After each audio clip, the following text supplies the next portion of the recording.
था कि army is all about war like mentality.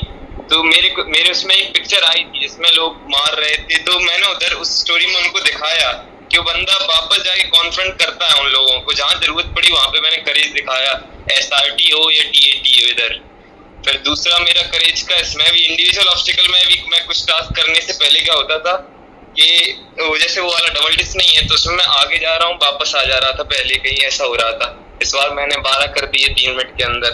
चलो यार, दैट्स अ ग्रेट थिंग। 12 तो इवन मैंने भी कभी नहीं करे, तो बहुत हाँ अच्छी सर, चीज़ है। मेरा और फिर क्या उसके क्या बाद और इंटरव्यू में मतलब आपने बोला था कि एक कीवर्ड्स बनाओ, तो मैं इंटरव्यू के जस्ट एक दिन पहले तक भी पूरा मतलब मैंने ये सोचा था इस बार नहीं तो अगली बार हो जाएगा, जैसा आपने बोला था एक बार, लेकिन कंप्लीट 100% तैयारी करके जाओ। एग्जैक्टली तो वही चीजें सारी चीजें डिटेलिंग में मैं लिख रहा था, उसकी बढ़िया नोटबुक बनाई है, लगभग 60-70 पेज मेरे भर गए थे उससे। भर जाता है यार, मतलब बोलते हैं ना, एक बार प्रोसेस में आ जाते हो तो समझ ही नहीं आता वही कब सर। पेज भर जाता है।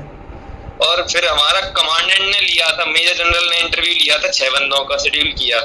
अरे बढ़िया यार। तो हाँ, तो उस टाइम पे अब मेरे तब पहले दिन तो मुझे मना कर दिया कि नहीं होगा तुम्हारा, फिर अचानक से बुला लिया उसी टाइम पे। तो मैंने कहा यार मैंने बनाए तो इतने सारे नोट्स पढ़े नहीं, लेकिन वही है कि अगर रिसर्च करके करते हो तो वो याद रहता है चीजें एग्जैक्टली दिमाग में। खुद से मेहनत वही करी है ना, अदरवाइज अगर नोट्स कोई दे देता तो फिर तो हो ही जाता है ना। Yes sir. है ना, चलो बढ़िया। और कैसा लगा, लाइक क्या डिफरेंस लगा तुम्हारे पास्ट SSB और इस वाले में, लाइक कुछ डिफरेंस? क्योंकि काफ़ी मतलब तुम प्रोसेस में थे और बीच में तुम्हें भी फिर कहीं कुछ तुम बता रहे थे फैमिली इश्यूज़ के वजह से तुम सेशंस में नहीं आ पाए, फिर वापस आए, है ना। हाँ सर वही। फिर दूसरा अगर GTO की बात, जैसे मैं जालंधर गया था, सेकंड अटेम्प्ट में गया था अपने, तो वहां पे क्या हुआ था, हमारा ग्रुप बॉस आउट हो गया था। तो उधर क्या हो गया था कि सारे लोग अपना अपना दिखाने की सोच रहे थे GTO टास्क में। इस बार मैं कोऑपरेटिव रहा। अब मैं सबसे ज्यादा अटेम्प्ट थे, तो मैंने एज अ जूनियर उनको ऐसा देखा कि हाँ भाई साथ में लेके चलते हैं, ये सब करते हैं। ऐसे करके सारे टास्क में GD में जब बोला तो पॉइंट टू पॉइंट फैक्ट के साथ बोला। और वही आपका जो फेज नहीं रहता शॉर्ट ऑफ टाइम, इन सब GP में बहुत हेल्प मिली थी सर। GP मतलब जहाँ बंदों का बिगड़ जाता है, मैंने GP कंट्रोल कर लिया था ग्रुप का, वो चीज मेरी सबसे ठीक रही थी। चलो यार, ये तो मतलब बहुत अच्छा पहला वो एम बोला मैंने, तो एम सबने सुना। उसके बाद जो चीजें कुछ प्रॉब्लम थी जो लोग मिस आउट कर रहे थे, वो चीजों पे ज्यादा फोकस किया। अच्छा यार, काफ़ी मतलब आपने, है ना, नीश एरिया पकड़ा एकदम, जो जो एरिया छूट रहे थे सबसे आपने वही उसी को पकड़ के अच्छा कर लिया, है ना। और फिर लेक्सेट का भी सर फ्रेमवर्क काफी अच्छा रहा। जबकि GD में भी होता, अगर पॉइंट नहीं आ रहे तो वही सोचता था कि सोशली क्या इम्पैक्ट कर रहा है, पॉलिटिकली क्या इम्पैक्ट कर रहा है, तो उससे पॉइंट कहीं ना कहीं दिमाग में क्रैक कर जाता था। कोई भी अगर जैसे स्कीम हो गई गवर्नमेंट की, तो वो चीज आ जाती थी दिमाग में। अरे बढ़िया यार, मतलब फ्रेमवर्क्स, मतलब वही है, मैंने बताया था ये हर स्टूडेंट को काम आता ही है कहीं ना कहीं। वही है, मैंने सर कोई भी टास्क को उससे पहले एक बार सोचता था कि हाँ मैं क्या चीज करने जा रहा हूँ, तो उसमें कैसे अपने आप को बेटर कर सकता हूँ, बस वही था।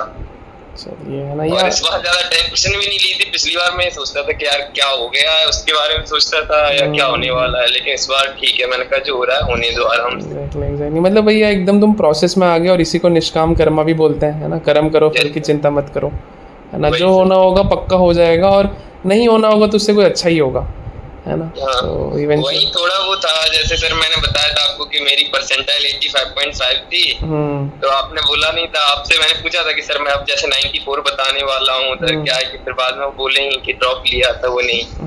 फिर वही NIRF रैंकिंग की बेसिस पे अच्छा कॉलेज नहीं मिला, ये सब मैंने बोला उधर।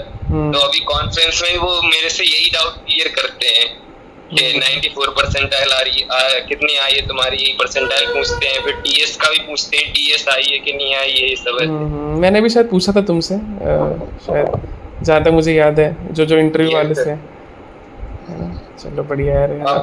वही सर आपने बताया था, मैंने आपसे पूछा था कि सर अब इस केस में क्या होगा, जैसे मान लो मेरा कम बना है, तो आपने बोला था कि अब जो चीज हो गई है उस चीज पे ध्यान मत दो, उसी को बेस्ट बनाने की सोचो, जो हो गया उस पर रिग्रेट करके कोई फायदा नहीं। एग्जैक्टली क्योंकि वही है जो तुमने करा है, परसेंटाइल लेकर आए हो JEE का, उसको तुम्हें दिखाना है कैसे तुम्हारे अपने पक्ष में लेकर आए हो तुम उसको, तो उससे और अच्छे भी लाइक वैल्यू एडिशन मिलता है, तुम्हारा SOD अच्छा दिखता है, SC अच्छा दिखता है ना? बढ़िया यार, बढ़िया। साउंड्स रियली ग्रेट दैट, है ना, जो चीज़ें लाइक हमने बताई है और जो तुमने अच्छे से इम्प्लीमेंट किया है, वो सब कुछ काम आया, भले ही कम दिन के लिए थे, और है ना, यही छोटे छोटे चीज़ अच्छी लगती है हमें भी, लाइक होता है ना कल्ट के ऑब्जेक्टिव को मीट करती है। एक्चुअल में सर बंदा जो रहता है वो इन्हीं चीजों में रहता है, ओवरऑल तो उसको भी मालूम है कि कैसे क्या करना है, वो यही छोटी छोटी चीजें जो कहीं से रह जाती है, जैसे मैं पिछले अटेम्प्टों में रह रहा था यहीं कहीं गलती कर रहा था, वरना नंबर मतलब वही मेरे भी यही थे कि मतलब 309 थे, एक बार 319 भी थे, बॉर्डर लाइनर में जो पॉइंट की चीज मिस कर रहा था वो यहाँ पे आके पता चली।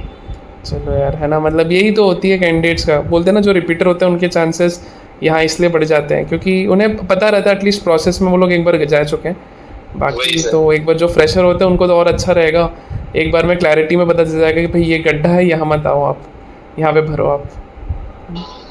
तो साउंड्स गुड। बाकी यार अगर तुम, है ना, मतलब जो अगर स्टूडेंट्स तुम्हारे जान पहचान के वो आना चाहते तो उन्हें क्या एडवाइस दोगे? बिल्कुल सर यही बोलूंगा, अगर अच्छे से मतलब बात सर की फॉलो करो, और जो बाकी सर उसका भी बहुत ज्यादा इम्पैक्ट रहा, जैसे डेली वो स्टोरी और WAT आते थे। अच्छा। तो लास्ट के मैं अपने एक दिन पहले भी लिख ही रहा था स्टोरी, और दूसरों को भी पढ़ता था, तो डिफरेंट एक ही स्टोरी पे डिफरेंट थीम और एक्शंस मिल जाते थे। अच्छा, ये माइक्रो एक्शन कितना काम आया? माइक्रो एक्शन पे हमने पूरा 21 दिन ही घिसते रहते सभी को।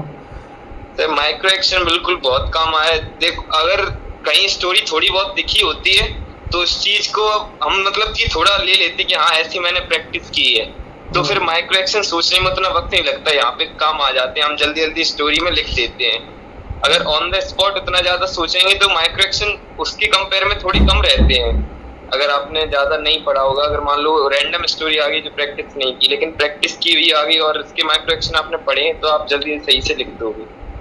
चलो यार, ना काफ़ी मतलब एकदम तुमने इन डेप्थ चीज़ें समझी है। बोलते हैं ना at the end of the day quality matters, है ना। आप 1 घंटा भी दो तो आप उसमें से 5-6 घंटे का कंटेंट निकाल सकते हो, तो तुमने शायद वही करा है, और है ना रिजल्ट इज तुम्हारे सामने ही। तो तुम कौन से अटेम्प्ट में हुए finally? Sir 8th attempt sir. 8th attempt. तो यार it was a long journey, and कहीं ना कहीं पेरेंट्स भी काफ़ी खुश होंगे, और है ना, और घर वाले ने भी सेलिब्रेट करा होगा है ना। And warm regards to your family, है ना। आई होप जल्दी जल्दी तुम एकेडमी जाओ, NDA और NDA आर्मी था ये, है ना? जी सर, NDA आर्मी। तो बढ़िया यार, मतलब join the league, join NDA then IMA। ठीक है, विश यू गुड लक यार। Thank you sir, thank you.